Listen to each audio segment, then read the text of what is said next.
नमस्कार, मी होले शिवनाथ किसनराव, राब नारायणराव बोरावके महाविद्यालय श्रीरामपूर, विषय इतिहास, इयत्ता 12वी।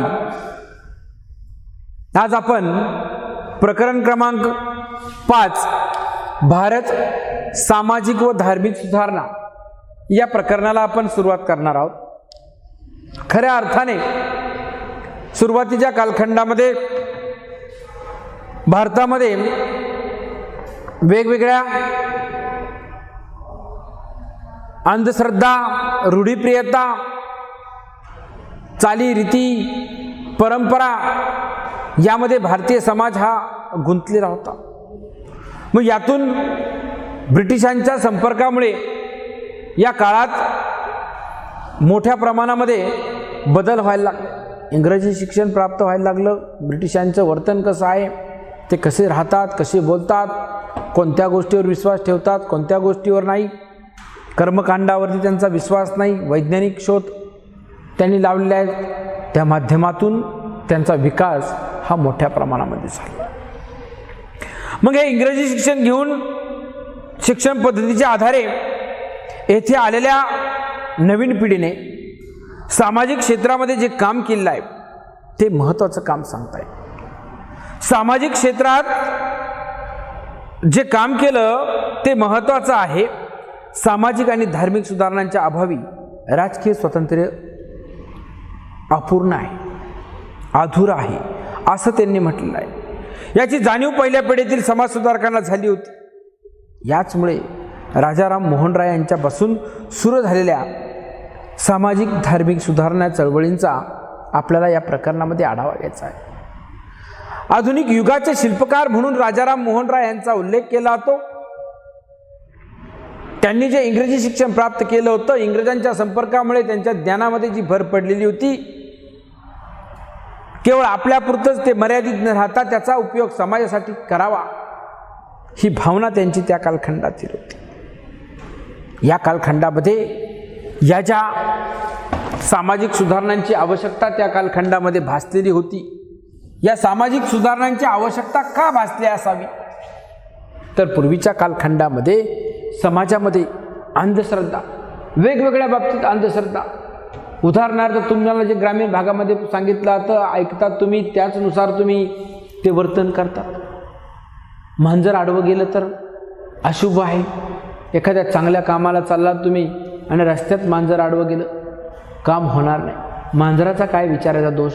तुमचं कार्य चांगला असेल, तुमचा हेतू चांगला असेल, पुढच्या व्यक्तीकडे ज्या व्यक्तीकडे चाललात त्याचा हेतू चांगला असेल तर तुमचं काम होणार आहे। एखाद्या सोयरिकीच्या कामाला जर तुम्ही निघालेला असाल आणि तिघच व्यक्ती असाल तर 3 व्यक्ती जाणं अशुभ आहे। चौथा व्यक्ती मिळत नाही तर खिशात सुपारी। जर तुमचा मुलगा, तुमची मुलगी शिक्षण चांगलं झालेलं आहे, दिसण्यास अनुरूप आहेत, समोरची बाजू चांगली आहे, सोयरीक जमणार हो। परंतु हे 3 माणसामुळे सोयरीक जमत नाही, 3 तिघाडा काम बिघाडा, अशा अंधश्रद्धा आहेत। उंबऱ्यावर आल्यानंतर शिंकणं अशुभ आहे। यासारख्या अंधश्रद्धा पूर्वीच्या कालखंडामध्ये पाळल्या जात होत्या। रूढी असायच्या जुन्या, मग या रूढींच्या बाबत सुद्धा ह्याच पद्धतीचे समज गैरसमज होते। मग या रूढीमध्ये समज एखादी मुरळी असेल, देवदासी असेल, जोगतीन असेल, देवाच्या नावाने तिला सोडून द्यायचं, प्राण्याप्रमाणे तिने वर्तन करायचं, पूर्ण आयुष्य आपलं देवळामध्ये समाजामध्ये एक अलिप्त पद्धतीने जगायचं, बाहेरून जे मागून मिळेल तेच खायचं, तिने विवाह करायचा नाही, कुटुंबात राहायचं नाही, यासारख्या जुन्या रूढी प्रथा परंपरा अस्तित्वात होत्या। जातीभेद मोठ्या प्रमाणात विकोपाला गेलेला होता। जातीच्या उतरंडीमध्ये प्रत्येक जण आपल्याला इतरांपेक्षा आपण श्रेष्ठ आहोत। ब्राह्मणाने म्हणायचं आम्ही सगळ्यात श्रेष्ठ आहे, वाण्यानी, मारवड्यानी, मग मराठा, मग माळी, मग साळी, एक एक एक एक एक जण आपल्याला इतरांपेक्षा श्रेष्ठ समजत आहोत। कर्तृत्वाला महत्त्व न देता जातीभेदामध्ये मोठ्या प्रमाणामध्ये समाज हा दुभंगलेला होता। भ्रामक कल्पना त्यांच्यामध्ये मोठ्या प्रमाणात होत्या. या भ्रामक कल्पनेमुळे ज्या काही जुन्या ऐकलेल्या भाकड कथा आहेत, तर त्या भाकड कथा आपल्या मुलावर बिंबवण्याचं काम, तो त्याच्या पुढच्या पिढीला तेच बिंबवण्याचं काम करत असायचा. समाजाकडे पाहण्याचा दृष्टिकोन हा चौकस वृत्तीचा अभाव त्यांच्याकडे होता. एखादी घटना घडते तर त्याचं मागं घडण्याचं कारण काय? जसं सूर्य पूर्वेलाच उगवतो आणि पश्चिमेलाच मावळतो, पृथ्वी स्वतःभोवती प्रदक्षिणा घालते आणि सूर्यासमोर आल्यानंतर दिवस त्या ठिकाणी दिसतो.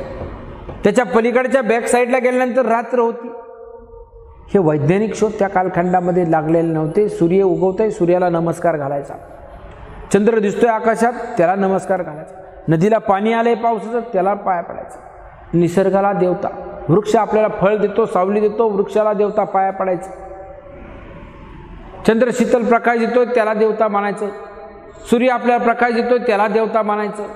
पाऊस पडतोय म्हणून जमीन पिकते, पावसाला देवता मानायचं. जमिनीतून धान्य पिकतंय म्हणून जमिनीला देवता मानायचं.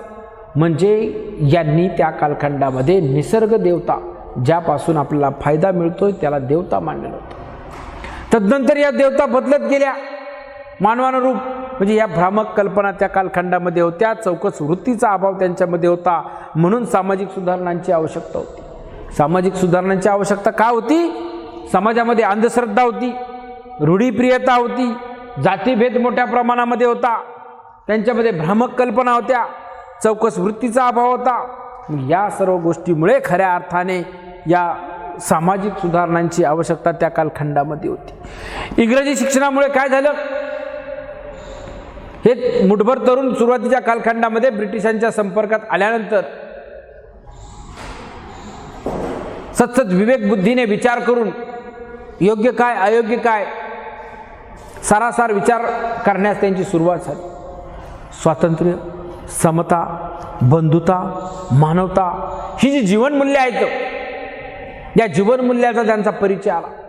मग त्यामुळे खऱ्या अर्थाने या इंग्रजी शिक्षणामुळे स्वातंत्र्य, समता, बंधुता, मानवता यावर आधारित नवसमाजाची निर्मिती व्हावी. कुठल्याही जाती धर्माचा व्यक्ती श्रेष्ठ आहे हे न ठरता त्याच्या गुणावर, त्याच्या कर्तृत्वावर त्या व्यक्तीला स्थान देण्यात यावं. या समाजाची निर्मितीच, या नवसमाजाची निर्मिती, या जी काय प्रमुख तत्व सांगितले गेले आहेत, स्वातंत्र्य, समता, बंधुता, मानवता यावर आधारित नवसमाजाची निर्मिती व्हावी ही इच्छा त्या कालखंडामध्ये त्यांनी व्यक्त केली होती. समाज सुधारकांनी जनजागृती करण्यास याच कालखंडामध्ये सुरुवात केली.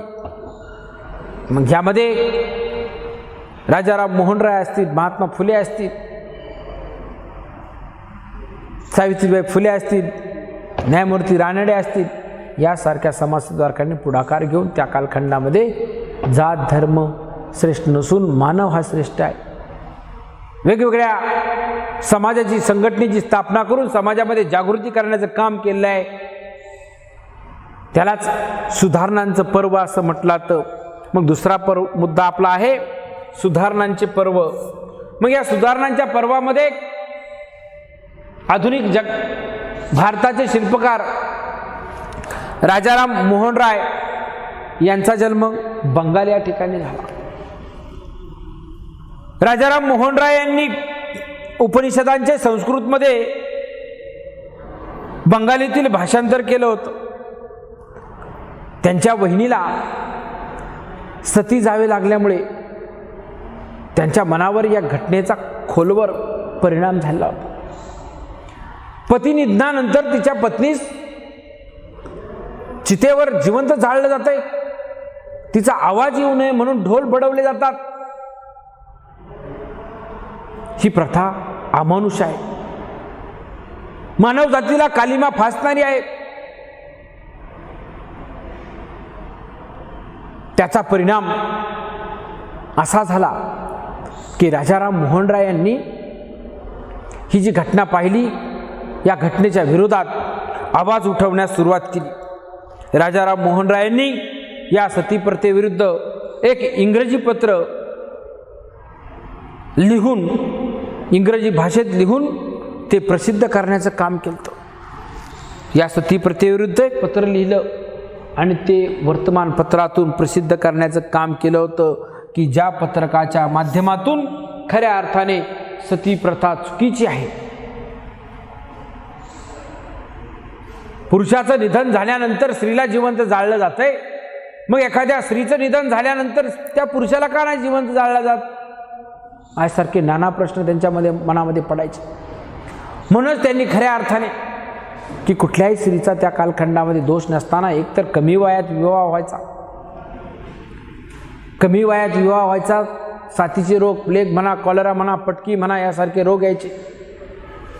मुलीचा विवाह 8, 10, 12 या वयात कळत नकळत याहीपेक्षा कमी वयात मुलगी सज्ञान झालेली नसायची त्या कालखंडात तिचा विवाह आणि एखाद्या साथीच्या रोगात जर तिचा पती 14-15 वर्षी जर दगावला, 16-17 वर्षी जर दगावला, पूर्ण आयुष्य तिला विधवा म्हणून राहावं लागत, तर काही ठिकाणी तर लगेच पतीच्या निधनानंतर तिला सती जावं लागत। मग त्या निष्पाप मुलीचा बळी या व्यवस्थेने त्या कालखंडामध्ये घेतलेला आहे। सगळ्यात जास्त सती जाणाऱ्यांची संख्या भारतातील बंगालमध्ये। त्यांनी त्याच्या विरुद्ध एक इंग्रजीतून पत्र लिहिलं आणि ते प्रसिद्ध करण्याचं काम केलं। कुठल्याही धर्मग्रंथामध्ये सती जाणं धर्मकर्तव्यात आहे असा उल्लेख कुठेही केलेला नाही। म्हणजेच सती जाणारी महिला जी आहे हिला पुण्य प्राप्त होतं। कुठल्याही धर्मग्रंथामध्ये असा उल्लेख केलेला नाही, दिसत नाही। हे रॉय यांनी सर्वप्रथम सिद्ध केलेलं होतं। 1829 मध्ये त्यांच्याच प्रयत्नाने ही बाब त्यांनी त्या कालखंडामध्ये ब्रिटिशांची सत्ता भारतामध्ये असल्यामुळे, संपूर्ण अंमल त्यांच्याकडे असल्यामुळे तत्कालीन governor general Lord William Bentinck यांना या बाबीकडे त्यांचं लक्ष वेधून घेण्याचं काम केलं।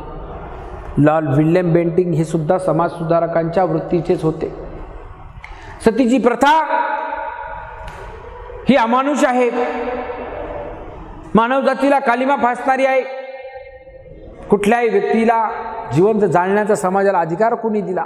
म्हणूनच खऱ्या अर्थाने ही अमानुष प्रथा 1829 मध्ये राजा राम मोहन राय यांच्या प्रयत्नामुळे लॉर्ड विल्यम बेंटिंगने ही प्रथा कायमची बंद केली। कायदा त्या प्रथा तयार केला आणि ही प्रथा त्या कालखंडामध्ये बंद करण्याचं काम हे राजा राम मोहन राय यांच्या प्रयत्नातून गव्हर्नर जनरल विल्यम बेंटिंगने ही सती प्रथा बंद केली।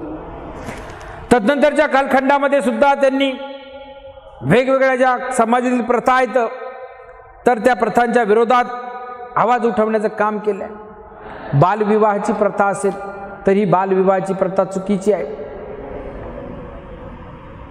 4, 6, 8, 10 या वयात मुलींचा विवाह, मुलांचा सुद्धा त्याच प्रमाणात विवाह केला जातोय। या कमी वयात विवाह करणं चुकीचं आहे। जसं कायद्याने आता मुलीच्या विवाहाचं वय 18 आणि मुलाचं 21 असायला पाहिजे, त्यापेक्षा कमी असेल तर कायद्याने तो गुन्हा समजला जातोय। आजही जर एखाद्याने कमी वयाचं जर वयाच्या मुलीचं लग्न करण्याचा प्रयत्न केला, कुणी जर तिची माहिती कळवली तर त्या व्यक्तींना अटक केली जाते। नवरा नवरी सकट जे काही वधूपिता वरपिता आहेत त्यांना अटक केली जाते। परंतु आज शैक्षणिक सुधारणा मोठ्या प्रमाणात झालेल्या आहेत। उलट पक्षी आज मुलगा 25 वर्षापर्यंत शिक्षण घेऊन नोकरी लागेपर्यंत विवाह करत, मुलीचं वय 21-22 होईपर्यंत किंवा 25 पर्यंत डॉक्टर इंजिनियर शिकत असणाऱ्या मुली संपूर्ण शिक्षण होईपर्यंत विवाह करत नाही। परंतु त्या कालखंडामध्ये खऱ्या अर्थाने या बालविवाहाची जी प्रथा होती तर त्या प्रथेमुळेच हे समस्या निर्माण होत आहेत हे ओळखून त्यांनी त्या प्रथेच्या विरोधात आवाज उठवला। पडदा पद्धत, चूल आणि मूल यापर्यंतच मुलीने कुठल्याही प्रकारे कुटुंबातील निर्णयामध्ये हस्तक्षेप करायचा नाही। पुरुषाच्या समोर यायचं नाही, 4 भिंतीच्या आतच राहायचं, याही प्रथेविरुद्ध त्यांनी आवाज उठवला होता. इंग्रजी माध्यमांची शाळा त्यांनी आपल्या भागामध्ये सुरू केली की ज्या योगे हे लोक शिक्षण घेतील, शिक्षणामुळे त्यांच्या ज्ञानात भर पडेल, जुने बुरसटलेले विचार ते सोडून देतील, यासाठी त्यांनी खऱ्या अर्थाने इंग्रजी माध्यमांची शाळा सुरू केली होती. बंगाली भाषिकातील पहिलं साप्ताहिक सुद्धा त्यांनी सुरू केलं. त्यानंतर पार्शियन भाषेतील साप्ताहिक त्यांनी चालू केलं. म्हणजे बंगाली भाषेत जे पहिलं साप्ताहिक सुरू झालं असेल तर ते राजाराम मोहन राय यांनी सुरू केलं होतं. तदनंतर त्यांनी पार्शियन भाषेत दैनिक सुरू केलं. राजाराम मोहन राय यांनी आत्मीय सभेच्या माध्यमातून, ही जी आत्मीय सभा आहे, या आत्मीय सभेच्या माध्यमातून त्या कालखंडामध्ये त्यांनी सर्व धर्मातील समान तत्वे शोधण्याचा प्रयत्न केला. मग हिंदू असो, मुस्लिम असो, ख्रिश्चन असो, तर या धर्मातील समान तत्व कोणकोणती आहेत, तर ती या आत्मीय सभेच्या माध्यमातून त्यांनी शोधण्याचा प्रयत्न हा केला आहे. त्यानंतर त्यांनी 1828 मध्ये ब्राह्मो समाजाची स्थापना केली. या ब्राह्मो समाजाची स्थापना करून ईश्वर हा एकच आहे आणि त्याला प्रसन्न करण्यासाठी मूर्तीपूजेची गरज नाही असं प्रतिपादन त्यांनी केलं. जसं आपण वेगवेगळ्या देवतांची पूजा करतो, वेगवेगळ्या मूर्ती प्रतिष्ठापना करतो, घरात भिंतीला जागा राहत नाही, आपले एवढे फोटो असतात. मग राजाराम मोहन राय यांचं असं मत होतं की ईश्वर हा एकच आहे,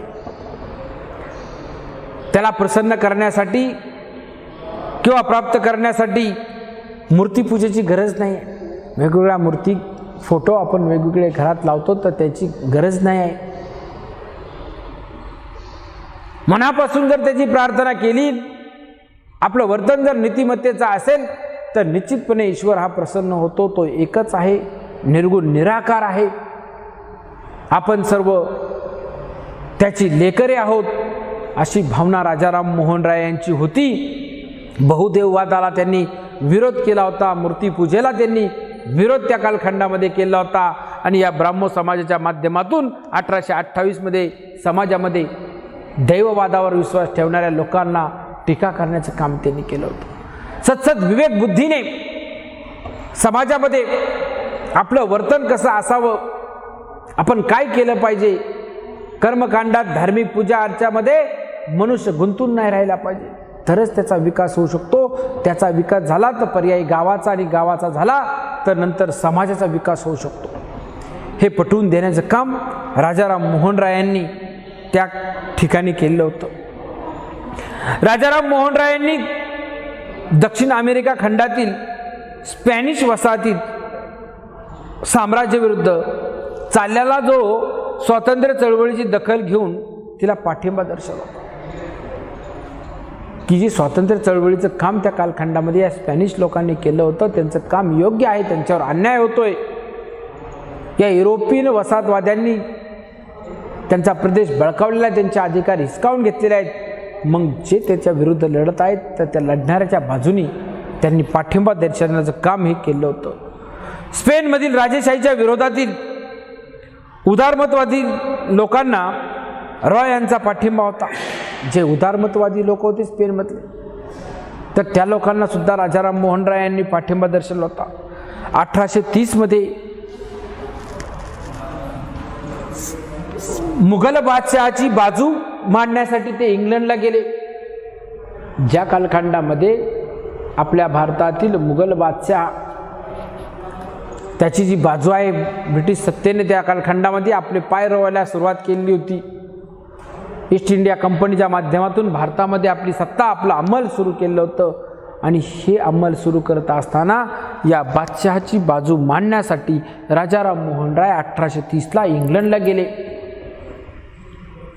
की तो बादशाह कसा योग्य आहे. त्यामुळेच या मुघल बादशहाने त्यांना राजा हा किताब दिला. हा माणूस खरोखर राजा बनण्याचा लायक आहे. त्याने आपली बाजू मांडण्यासाठी त्या ठिकाणी इंग्लंडला जाऊन उच्च शिक्षण प्राप्त केलेलं असल्यामुळं त्यांच्या भाषेत जाऊन तिथं त्यांना मुघल बादशाह कशा पद्धतीने योग्य आहे तर ते पटवून देण्याचं काम केलं. म्हणूनच त्यांना जो किताब देण्यात आला होता, त्यांच्या नावामध्ये राजाचं नाव जोडलं होतं. राममोहन राय हे त्यांचं खरं नाव, परंतु राजा राममोहन राय हे किताब किंवा राजा हा किताब या मुघल बादशहांना त्यांनी दिला होता, कारण ते त्यांची बाजू मांडण्यासाठी 1830ला इंग्लंडला गेले होते. तदनंतर इंग्लंडमध्ये 2 वर्ष राजा राममोहन राय राहिले. फ्रान्सला गेले. ते भारतात होते तेव्हा भारतीयांना त्यांनी युरोप समजावून सांगितला की पाश्चात्य लोक कशा पद्धतीने राहतात, दैववादावर विश्वास ठेवत नाही, भौगोलिक शोध, वैज्ञानिक शोध याच्यावर त्यांनी आपल्या देशाचा मोठ्या प्रमाणामध्ये विकास साधलेला आहे. समाजाकडे पाहण्याचा दृष्टिकोन त्यांचा वेगळा आहे. कुठल्याही जातीय बंधनात ते लोक अडकत नाहीत. ह्या बाजू युरोपियन लोकांच्या त्यांनी भारतीयांना समजून सांगितलं. आणि युरोपियन लोकांना युरोपमध्ये गेल्यानंतर भारतीय संस्कृती कशी महान आहे, भारतीय लोक आपापसामध्ये कसे एकोपाने राहतात, कुठल्या जाती धर्माचा भेदभाव आपले लोक करत नाही. हिंदू, मुस्लिम, ख्रिश्चन, शीख, ईसाई गुण्या गोविंदाने भारतामध्ये राहतात आणि तुमच्याकडे 2-2, 1 किंवा 2 धर्म आहेत, त्याच्यातील काही उपपंथ आहेत, तर त्यांच्यामध्ये वाद होतात. मग ही बाजू त्यांनी आपली तिथं मांडण्याचा प्रयत्न केला. भारतात असताना भारतीयांना युरोप समजावून सांगितला आणि युरोपात गेल्यानंतर युरोपियनांना भारत समजावून सांगण्याचं काम राजा राममोहन राय यांनी केलेलं होतं. इंग्रजी राजवटीत तयार झालेल्या रॉय यांनी आधुनिकतेची पायाभरणी केली. म्हणूनच त्यांना आधुनिक भारताचे शिल्पकार म्हणून ओळखलं जातं. आपल्या लेखनातून आणि आपल्या कार्यातून राय यांच्या पासून प्रेरणा घेऊन मानव धर्म सभेची स्थापना करण्यात आली, परमहंस सभा स्थापन करण्यात आली, त्याचबरोबर ज्ञानप्रसार सभा स्थापन करण्यात आली. म्हणजे त्यांच्या विचारातून ही मानव धर्म सभा, परमहंस सभा, त्याचबरोबर ज्ञानप्रसार सभा या वेगवेगळ्या सभांची स्थापना ही झालेली आहे. तदनंतर पुढचा जो मुद्दा आहे 5.3 धार्मिक सुधारणा चळवळी. धार्मिक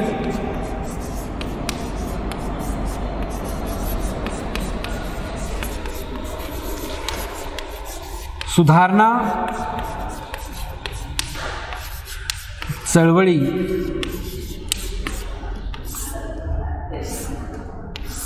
या धार्मिक सुधारणा चळवळीची सुरुवात जी आहे, तर त्याच काळातील जे काही वेगवेगळे समाजसुधारक, ज्या व्यक्तींनी इंग्रजी शिक्षण घेतलं, पाश्चिमात्यकरणाचा केवळ स्वीकार न करता जे काही चांगलं आहे तर त्या चांगल्या गोष्टीचा स्वीकार या तरुणांनी केला होता. या पुढं आलेल्या तरुणांनी समाज कसा असावा, समाजातील दोष कोणते आहेत, बाधा कोणत्या रूढी प्रथा उत्पन्न करतात, तर याच्या विरोधात आवाज उठवण्याचं काम केलं होतं. मग या धार्मिक सुधारणा चळवळीतील पहिली जी संघटना होती तर ती म्हणजेच प्रार्थना समाज. या प्रार्थना समाजाच्या माध्यमातून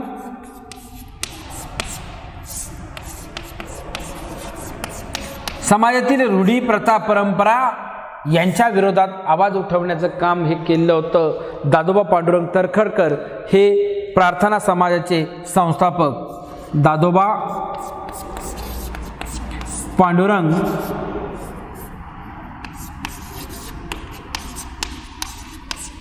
तरखडकर हे प्रार्थना समाजाचे संस्थापक. यांनी खऱ्या अर्थाने या प्रार्थना समाजाची स्थापना केली होती. परमहंस सभेतूनच पुढे या प्रार्थना समाजाची स्थापना त्यांनी केली.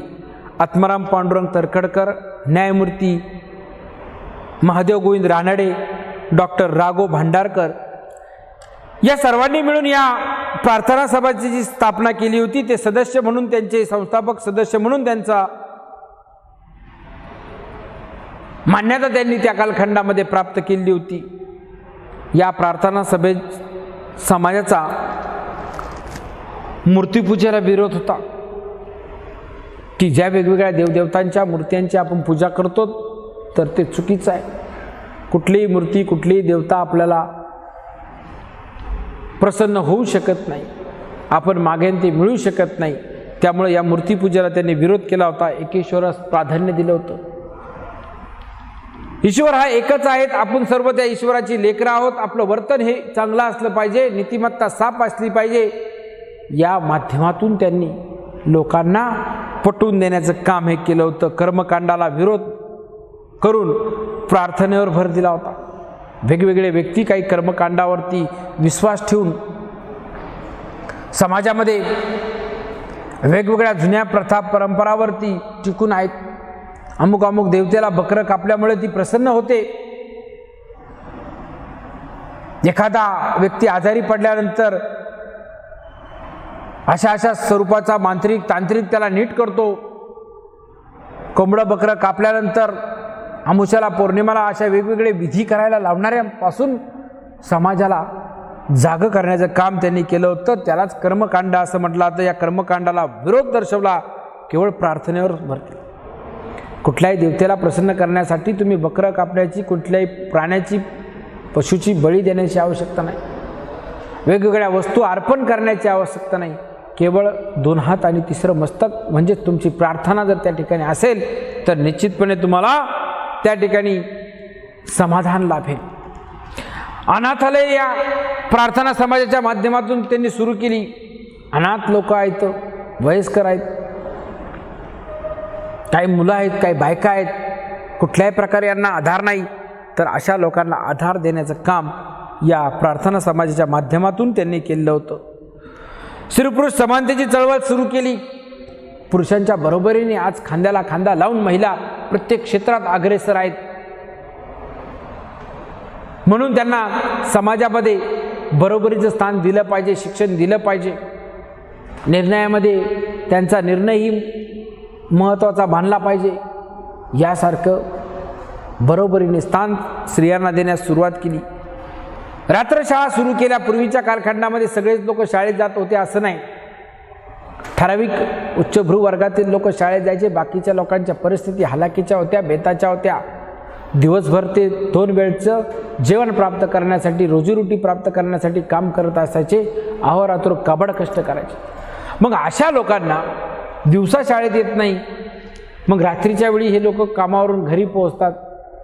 त्यांच्या घरी जाऊन, गावात जाऊन, गावाच्या ग्रामपंचायतीत, चावडीत त्यांच्यासाठी रात्रशाळा या प्रार्थना समाजाने सुरू केलेल्या होत्या. जातीभेद नाकारणे, कुठल्याही प्रकारे जातभेद, कुठली जात श्रेष्ठ नाही, सर्व आपण ईश्वराची लेकरं आहोत. कुठल्याही जातीचा व्यक्ती कनिष्ठ नाही किंवा कुठल्याही जातीचा धर्माचा व्यक्ती वरिष्ठ नाही, हे विचार समाजामध्ये पेरण्याचं काम याच्या माध्यमातून केलेलं होतं. ऐहिक जीवनाला महत्त्व दिलं होतं. ऐहिक म्हणजेच वास्तविक जीवनाला महत्त्व दिलं होतं. कुठल्याही भाकड कथावरती, जुन्या प्रथा परंपरावरती अवलंबून राहता या समाजामध्ये त्यांनी आपलं वास्तविक जीवन कशा पद्धतीने असलं पाहिजे हे या ठिकाणी पटवून देण्याचं काम केलं होतं. पुढच्या तासाला आपण सत्यशोधक समाज, आर्य समाज यांनी समाजामध्ये कोणकोणत्या सुधारणा केल्या यांची माहिती पाहणार आहोत. तत्पूर्वी आपण या ठिकाणी राजाराम मोहन राय आणि त्यासारख्या तरुणांनी या सामाजिक सुधारणांची आवश्यकता कशासाठी आहे तर समाजामध्ये अंधश्रद्धा, रूढीप्रियता, जातीभेद, भ्रामक कल्पना आणि चौकस वृत्तीचा अभाव आहे. म्हणून सामाजिक सुधारणांची आवश्यकता आहे. इंग्रजी शिक्षणामुळे या नवसाक्षर तरुणांना स्वातंत्र्य, समता, बंधुता, मानवता या नवीन जीवनमूल्यांची जी काही माहिती आहे तर ती प्राप्त झाली. त्यामुळेच नवीन समाजाची निर्मिती या मूल्यावरती झाली पाहिजे हे त्यांनी पटवून दिलं. या सुधारणा पर्वामध्ये आधुनिक जीवनाचे शिल्पकार राजाराम मोहन राय हे अग्रगण्य आहेत. त्यांचा जन्म बंगालमध्ये झाला. उपनिषदांचं बंगाली भाषेमध्ये त्यांनी भाषांतर केलं. सतीप्रथेविरुद्ध त्यांनी आवाज उठवला आणि त्यांच्याच प्रयत्नामुळे 1829 मध्ये लॉर्ड विल्यम बेंटिंग यांनी सतीप्रथा कायमची बंद केली. बंगाली भाषेतील पहिलं साप्ताहिक सुरू केलं. पुढं पर्शियन भाषेमध्ये त्यांनी दैनिक चालू केलं आत्मीय सभेची स्थापना केली आणि 1828 ब्राह्मो समाजाच्या माध्यमातून ईश्वर हा एकच आहे, एकेश्वरवाद मूर्तीपूजेला त्यांनी विरोध दर्शवला आणि समाजामध्ये एक जागृती निर्माण करण्याचं काम केलं. 1830 ते मुघल बादशहाची बाजू मांडण्यासाठी इंग्लंडला गेले आणि ती बाजू व्यवस्थितरित्या मांडली. म्हणूनच त्या बादशहाने त्यांना राजा हा किताब मिळाला किंवा राजा हा किताब दिला. राम मोहन राय यांचं नाव तेव्हापासून राजाराम मोहन राय या नावाने त्यांचा उल्लेख हा केला होता. मानव धर्म सभा त्यांनी स्थापन केली, परमहंस सभा स्थापन केली, ज्ञान प्रसार सभा स्थापन केली. याच्या माध्यमातून समाजामध्ये जागृती निर्माण करण्याचं काम हे त्यांनी केलं होतं. तदनंतर ज्या धार्मिक सुधारणा चळवळी या भारतामध्ये दिसून आल्या, राजाराम मोहन रायच्या नंतर नवसाक्षर तरुण त्यांच्यासारखे अनेक पुढे आले आणि भारतामध्ये बदल घडून आणण्याचं काम त्यांनी केलं होतं.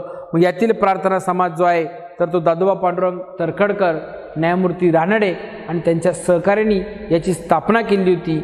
एकेश्वरवादाचा पुरस्कार याही समाजाने केला. त्याचबरोबर मूर्तीपूजाला विरोध केला होता. जातीभेद कनिष्ठ मानून अनाथालय, रात्रशाळा यांसारखे वेगवेगळे उपक्रम त्यांनी राबवले आणि वास्तविक जीवनाला या प्रार्थना समाजाने महत्त्व दिलं. पुढील तासास राहिलेल्या ज्या संघटना आहेत त्या आपण पाहू. धन्यवाद.